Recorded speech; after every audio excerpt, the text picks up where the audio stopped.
Alright, what's up YouTube? This is Stefan, and I'm just returning, making some more videos, just to start with this one really. This is dealing with a topic that I have been just compiling thoughts and notes about in my own head and like typing them down in my phone over the days, and it's something I want to talk about, and it's something that I genuinely just want to cover. And I think a lot of young black men, just such as myself and others like I went to school with and just around the world, can just relate to as a whole. So the topic is black men and masculinity, and as well as black men coming from like single parent households and how that affects us as a whole. So this is going to relate from my experience, and I'm speaking from that, and they'll probably, if you come from like the same type of environment, you'll probably find relatable things to it. So that's really what I want to do. I just want to have a discussion about it, and as well as just talk about this shit it's difficult to talk about, and it's affecting a lot of us though. Alright, so first point is how when you're a black man in a single parent household, like single mother, and you don't have a father around that's consistently like just in your life and talking with you and just being involved in your life, teaching you how to be a man, you don't learn how to appropriately take pride in like your masculinity.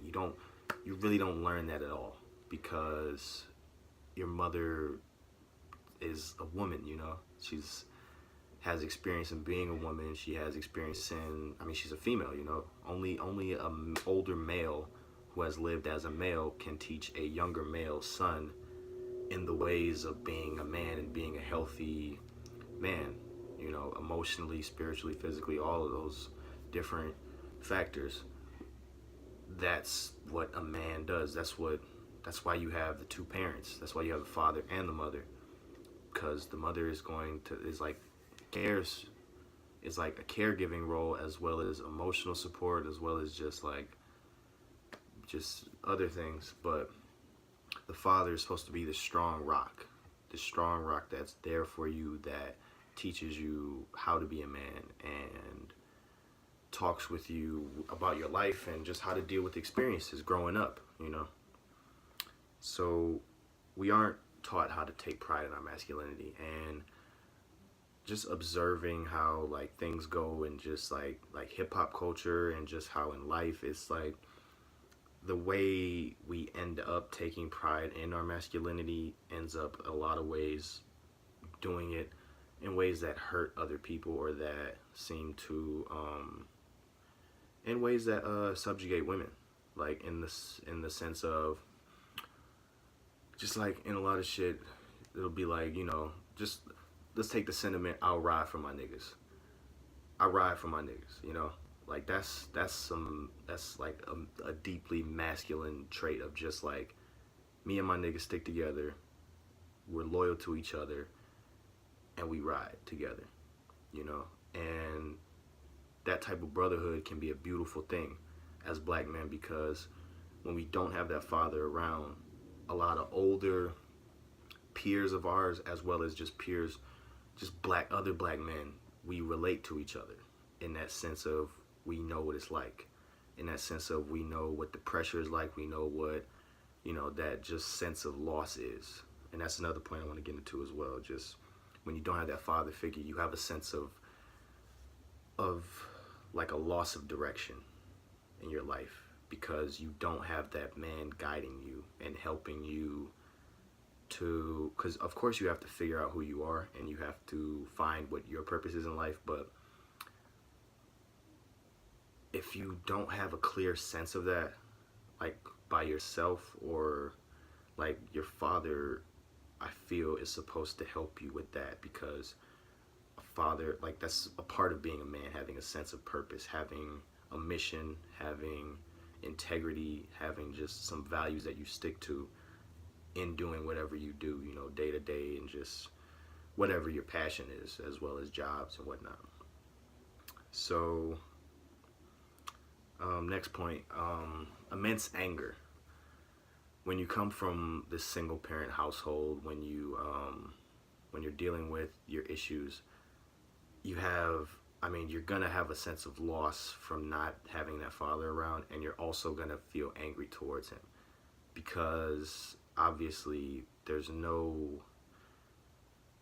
solid reason as to why he shouldn't be there. You know, anything that could be given, I mean, there's extenuating circumstances and whatnot, but when you have a child, you are supposed to be there for them. You're supposed to be involved in their life. You're supposed to take interest in what they like and to praise them and teach them how to have self-esteem in themselves, as well as to just be proud of who they are. When a father is not around to do that, you have to learn that on your own. You have to teach yourself that, and you have to go through a lot of emotional hurt and pain and grieving the fact that you never had that figure. And it's gonna fuck with you for years. And it's a continuous process of getting over that.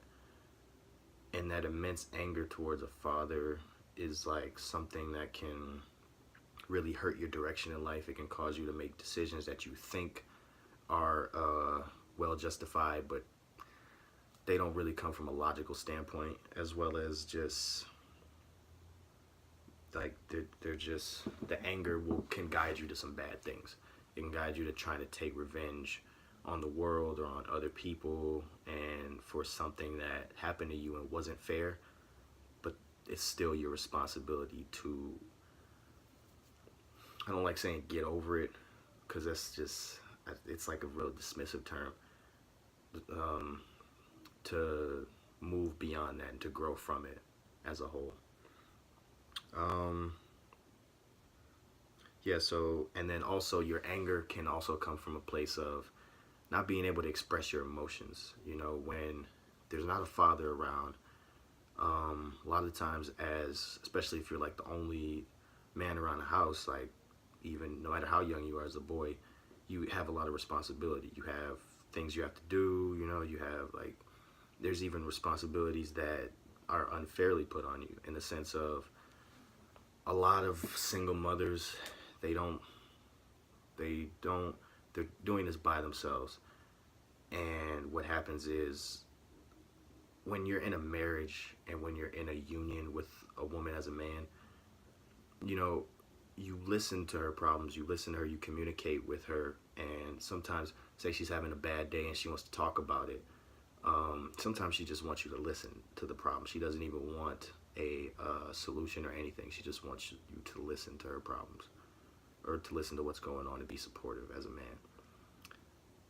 When a husband's not there, that gets put on a son. And I've had that in my own experience, in the sense of just, you know, listening to things that's going on, and it's just stressful. Like, it's stressing my mother out, and I not knowing really how to process, just like, you don't, because it's not your job to do that as a man, as a young man, as a young boy, whatever. It's not your job to listen like so hard to their problems, in the sense of like having that emotional burden placed upon you, especially when you don't have a father figure or somebody to listen to your own issues or to listen to your emotional troubles. So in that sense, you get a lot placed upon you without any sort of release. So in my experience, I've had a lot of anger towards my mother, in the sense of not understanding and I think it was like a selfish thing, in the sense of just putting that type of thing on me, and then also I'm not able to express, I'm not able to tell her, look, Mom, I'm sorry that this happened to you, but I'm sorry that this, like, it was a bad day, but it's not my issue, you know? And while, like, that's just how it is, like, it's not, like, you come home from a day of school and it was rough and you had to get through and all this, but you don't get to tell anybody that. And then the mom comes into the picture and starts talking about her day and how awful it was or whatever, and it's just like, you don't get to express yourself as an individual, and you don't get to express displeasure toward a parent, toward an authority figure. You don't get to say, hey, why is this happening? Why am I being forced to listen to this? Why am I in this position where I can't fight back, where I can't tell you how I feel, in the sense like that when I do, I'm I'm wrong, I'm in the wrong as a person. Like, I'm a bad person. I don't get to piss people off, in the sense of, not even piss people off. I don't get to say no to people in order for me to be happy and emotionally well. That's not a good situation to be in growing up, and it damages you, and it has damaged me. And yeah.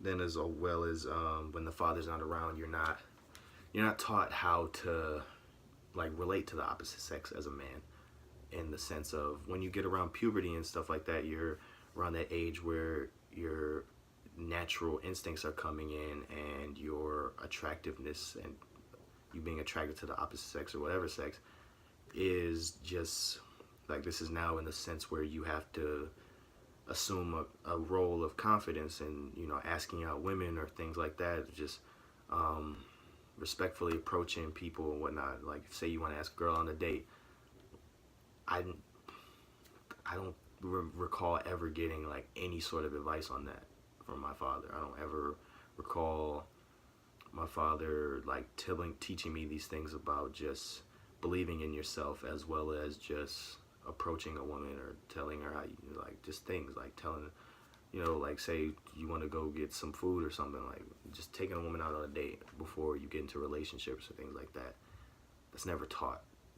And if you don't have a father around, like, he's supposed to teach you that shit. He's supposed to teach you how to be confident in yourself, and to be able to approach someone asking for something, or to approach the world as someone with value and worth among yourself. You're not taught how to do that. So therefore you don't have a feeling of self-worth. You aren't taught that. You aren't taught to be a man who sticks his chest out, and for better or worse, whatever happens to him, that he has a self-love for himself as a man. That's not taught. Then there's also, in the single parent household, as a single mother, they take on a huge role. Like, as father and mother, they try their best to prepare to care for the son, as well as take him back and forth to school, whatnot. Care for like physical needs like clothes and food and a place to sleep and all that. And then a lot of time the mother is just so burnt out. Like, a child should have a place where you can go for emotional needs, where they can like talk to their mom or father or whoever and just unload and say, hey, like, say, just going back to the bad day at school, like, say it was a bad day and all this happened, all that, and then say you want to get some advice or just have someone listen to your problems, and it's just like, that's not really around, like, mom's too tired, or mom is sleeping, or mom has to work, so it's just, you're alone a lot of the time with your own issues, and you have to figure out how to express that. And it can be a rough road if you don't find a way to express that anger, sadness, whatever. It can be extremely dangerous towards you, because you can learn how to do it in unhealthy ways, or you can learn how to do it in good ways. Fortunately for myself, I learned how to do it in writing. So that ended up developing just me being able to express myself, and that can be a profitable route. Lucky for me. What about everyone else who doesn't? What about people who have that anger inside them and they don't even know that they have that anger in them, and they're just using it in the wrong ways to hurt other people, and they're just not even conscious of it? That can be dangerous. As well as, a lot of time, like with certain mothers especially, there can be an unhealthy relationship develop with the son, where there's a thing called emotional incest. And what this deals with is that, as you know, incest can be a nasty thing. It's when there's like sexual relations going on within the family between members of a family, like just genetic bloodline. Well, with emotional incest, it's dealing with a parent or like people in the same family just like unloading, especially with parent to child, like unloading their emotional needs and caregiving that would come from a husband or a wife onto a child. Like this can happen with fathers and daughters as well. Like if you're not conscious of how you are, and just you can mess someone up that way, and it's a bad way to be with your offspring and with your children. It ends up like causing damage to them that they have to undo themselves, and that's if they find out what is wrong with them. So there's many years that people just walk around and they don't know what's wrong with them, but they know something's wrong. So it's like God knows what's going on with me, but I feel like awful. So it's just like someone could die before they figure out what went on in their own household. And that emotional incest it's unhealthy, and it's selfish. It is selfish. It's not allowing the child to bud into their own individual adult self, because they're carrying the weight of mommy or daddy's emotions, whatever, on themselves, as well as not being able to express their own. So in life, they'll replicate that. In life, they'll end up taking on other people's emotional needs, and they won't express their own. They won't know how to say no, or they won't know how to say, hey, I don't want to listen to that, or hey, I don't want to do that, or hey, that's not my problem, that's your problem, or to separate or differentiate, because all they've known is just being meshed with their parent figure their entire life, and it's an unhealthy thing. It's not a good thing. It may come naturally, it may be what you come from, but you have to grow from it, because it's hurting you. It's hurting you deep inside, and it's hurt you all these years, but you got to grow from it, and it's difficult. All right, last couple points as well, that when you're in this like sort of relationship where it's just like the mom and the son around, a lot of the times the mom will care for the son and will, like cook for the son, clean for the son, all this, and if they're not careful, they can do this way too much, like in the sense of just doing everything like around the house or for the son and all this, and the son never gets to learn how to do it for himself. The son is just essentially keeps aging and is like a man child, like the son doesn't learn how to cook or how to clean for himself or how to do this, and he has to teach himself, or else he can just like, it's not a good existence to be like, to allow other people to care for you as a man. Like you have to take the reins, you have to take charge and do for yourself. You have to learn that, and a father is supposed to teach you that, but alas, not all of us. A whole lot of people I know, a whole lot of people I met haven't learned that. Like fathers just have not been around for their children, and have not been figures, like staples of just strength and power, and like righteous power in the household, of just sticking to your values, and just constant commitment. Like when a father doesn't do that, that inconsistency fucks with the child's head. And so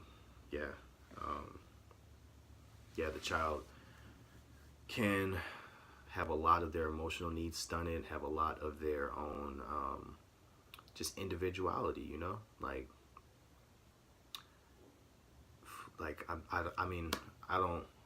I'm willing to admit I don't know how to cook. Like I barely know the first thing about cooking, like I just never learned it, and like it's up to me really. It's like kind of, I'm in the position where I can learn it from like a class or something, or maybe I can go online, things like that, but it's like, this is something that, I kind of have to learn. This is something that it's up to me to do, and that can be a thing that fills you with pride, in the sense of in masculinity, being able to take charge and learn things on your own by just going out, trying and failing, because that's another thing, like fear of failure.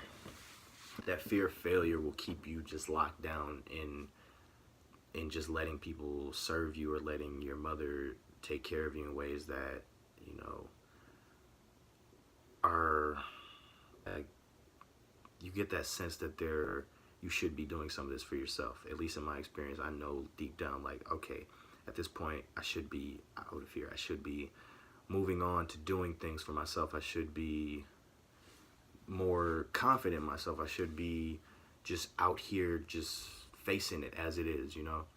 And that can be scary. So you have to learn it. You have to do it. You have to try it. You have to just put yourself out there. Because if you don't, you will never learn. So you have to go through that pain and the consequences of just doing it. And ultimately you learn it's not that bad. But you have to just get through that that initial feeling of just fear and inadequacy, or else it'll just keep you just staying at home all day, or it'll just keep you never adventuring for anything or any sort of goal or any sort of meaning in life. It will keep you afraid of anything that can help you become better. And that's damaging. That's not what a man is, you know. And then my last point is that these type of relationships, they're abusive. Like they really hide a person's individuality as a child. When your growth is stunted in that you don't learn how to properly express yourself as a human being, as an individual who's different from your mother or different from your father or anybody, different from your parent. When you don't learn how to do that, you're stunted. You're stunted and you're cheated out of what you deserved as a child. Like as a child, you shouldn't learn that your needs, that your emotional needs are put second, or that you're put under the caregiver of the house. You shouldn't learn that. That's not how things should be. Granted, that's how they are, but that's not the blueprint of how things should be. So in that sense, you have been cheated out of that. You have been given less than you deserve. And that you, like, it's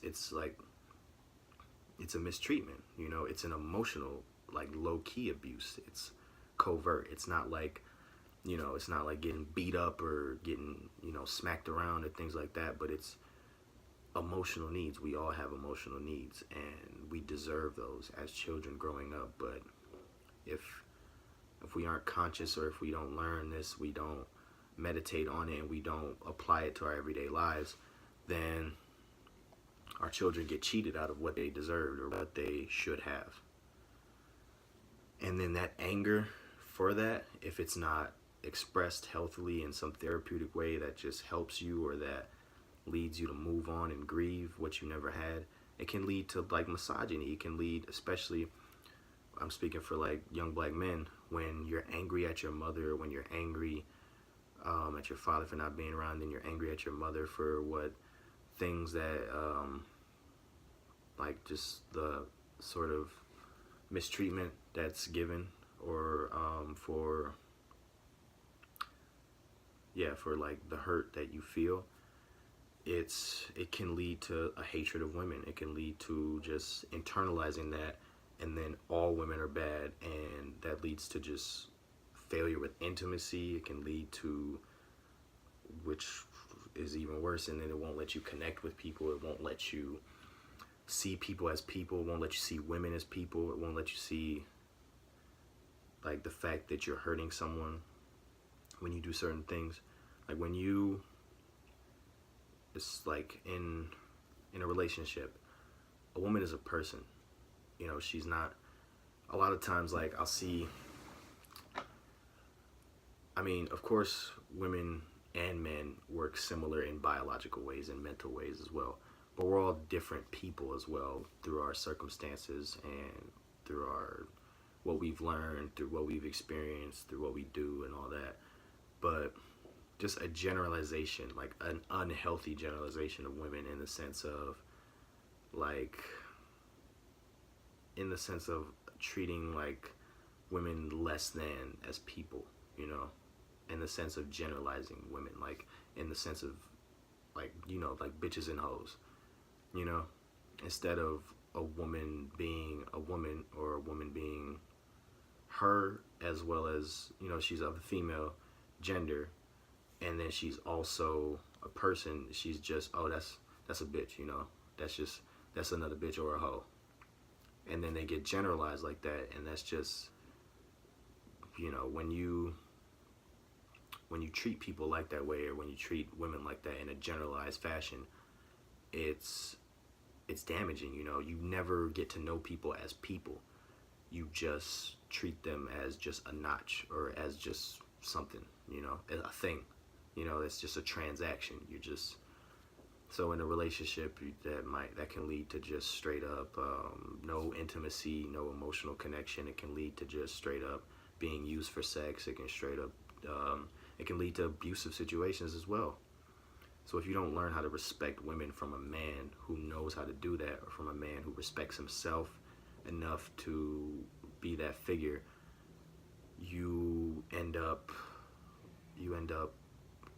like projecting that anger from a mother onto a woman in that relationship. Or it doesn't even matter if it's a woman, it could be a man or whatever. And whatever type of relationship you're in, it ends up being projected onto someone else.